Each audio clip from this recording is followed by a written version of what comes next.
চোখে জল চলে আসলো। মা অনেক কষ্ট করে রান্না করতেছে। জীবনে কত আইডিয়া আমার ভাই, একটাও কিন্তু সাকসেস হয় না। খালি এইদিকে টাকা কাদা মাখাইলে হবে, ঠান্ডা লেগে যাবে না? এই যে আমাদের বিখ্যাত রান্নাঘর। একটা কাজ যদি আমি এদিক থেকে ওদিক করি তাহলে আমার প্রচুর বকা খাইতে হয়। তো সকালে আমাকে সবজি ধুইতে বলছে, তো আমি একটু দেরি করে ধুচ্ছি, তো তার জন্য একবার বকা খেলাম। তো এখন আবার আমার কাছে আটা চাইছে, জল রুটি বানাচ্ছে। তো আটা দিতে আর একটু লেট করছি, তার জন্য আমাকে মা বলে দিল, কি যেন বললাম মা, সূর্য বংশের নাকি বলো সূর্য বংশের জন্ম, মাথা নত করতে গেলে মানে ব্যাপারটা কি হয়েছে, আটা ঢালতেছিলাম তো একটু বেশি পড়ে গেছে। তো তার আগেই নাকি মা বলছে যে দিস না, ঠিক আছে আমি ফেলে ফেলছি। আমি বললাম যে তুমি বলতে বলতে পড়ে গেছে, মানে তোরা তো সূর্য বংশের কি জানো মা, সূর্য বংশের যাই হোক একটা কথা। তো আমরা নাকি মাথা নত করতে জানি না, আমি, আমার বাবা, আমার ভাই। আমাদের বাড়ির শান্ত বাচ্চাটা রাগ হয়েছে। সকালে যদি একটু ছুটতে না পারলো তাহলে তো ওর কোনো কথাই নাই, পুরা দুপুর অবধি একদম সেই মন খারাপ করে থাকবে। তারপরে দুপুরের দিকে একটু আবার একটু ছোটাছুটি করবে, খেলবে দিলবে, তারপর ওর মন আবার ঠিক হয়। বহুত বাজি হয়েছে ডোডো। কাদামো করে আসে শীতের দিনে। কাদা মাখাইলে হবে, ঠান্ডা লেগে যাবে না? কালকে রাত্রে ওই রকম কাদা মাখাই আসছে, তারপরে দিস এরকম বকা, তারপর থেকে এরকম মন খারাপ করে আসে। আজকে সকাল থেকে মার যেন কি হয়েছে, একটু পর পর খালি রেগে যাচ্ছে। আমি একটু শুনে দেখি মা, মা কি বলে। কি হয়েছে মা তোমার? মাথা গরম। কেন? মাথা দিয়ে আগুন উঠতেছে। আগুন উঠতেছে। এই যে চিনি দিয়ে জল রুটি হেভি খাই, মানে হেভি হয় খাইতে, কিন্তু আমি খাবো না বেশি, কারণ আমি একটু আগে ছোলা খাইছি। আর একটু খাবো। রুটি বানাইতে যায় আধা ঘন্টা লেট হয়ে গেল, ভাত বেলা হয়ে গেল।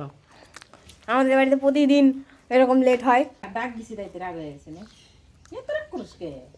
অল্প একটু খাবো, আমি খাবো না, খাইছি তো।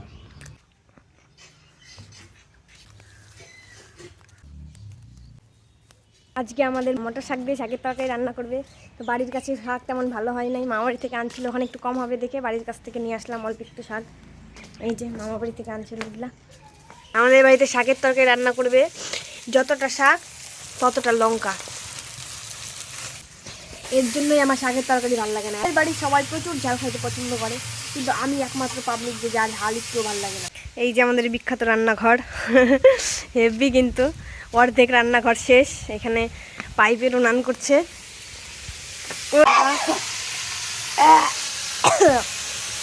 এত বাজে অবস্থা রান্নাঘরের, উনানে এত ধোঁয়া হচ্ছে। ওই যে নারকেল গাছের পাতা জাল দিয়েছে, এত ধোঁয়া এত ধোঁয়া, আমার চোখে জল চলে আসলো। ভাই সাহেব, প্রচুর ধোঁয়া হচ্ছে রান্নাঘরে। মা অনেক কষ্ট করে রান্না করতেছে। একটু আগে মা আর শুভ একটু কথা কাটাকাটি নিয়ে শুভ কাইটে একাকার করে ফেলছিল। শুভরে করলাম কি, শুভ চ মাথায় পেঁয়াজ দিবি নাকি, দে। কই কি না আমি দিমু না, এখন আবার নিজে মোমো দিদি পেঁয়াজটা একটু কাইটে দে, মাথায় দেই। ভাইয়ের মাথায় খুশকি হয়েছে, তো পেঁয়াজের রস আর একটু লেবু দিয়ে তাহলে একটু কমবে।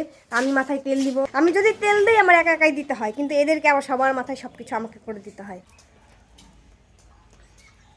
আজকে আমি বাড়িতে পার্লার খুলে বসছি। তো প্রথম কাস্টমার এই যে শুভ। দেখি এই কাস্টমার, কাস্টমার প্রথমে হেয়ার বেলটা পরে নাও। সেই কিন্তু আমি একটা পার্লার খুলে নিতেও পারি। জীবনে কত আইডিয়া আমার ভাই, একটাও কিন্তু সাকসেস হয় না, খালি আইডিয়াই বের করি আমি। এইদিকে টাকা ফেস প্যাক ডান। এটা হচ্ছে ফেস প্যাক আমি বানিয়েছি বাড়িতে নিজে হাতে।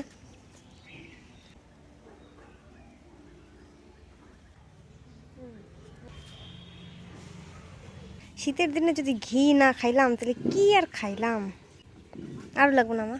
না, অল্প অল্প খা, ডেলি খাস তো অল্প খা। এই যে আমার দ্বিতীয় কাস্টমার, আজকে আমি পার্লার খুলছি, পার্লারের দ্বিতীয় কাস্টমার চলে আসছে এখন। এই যে আমার 3 নম্বর কাস্টমার, আমার মা। আজকে আমি সকাল থেকে ভীষণ খুশি ছিলাম, তারপরে বিকালের দিকে এমন একটা কাজ হয়ে গেল, তো তার জন্য আমার মনটা এত খারাপ হয়ে গেল, আর আমি লাস্টে ভিডিওই করি না, বললাম যা আর করবোই না ভিডিও। কারণটা কি সেটা কিন্তু বড় কথা না, বড় কথাটা হচ্ছে আমি যেদিন যেদিন একটু বেশি খুশি থাকবো, তো সেদিন এমন একটা কোনো কাজ হবে, তার জন্য আমার মনটা একদম পুরো শেষ।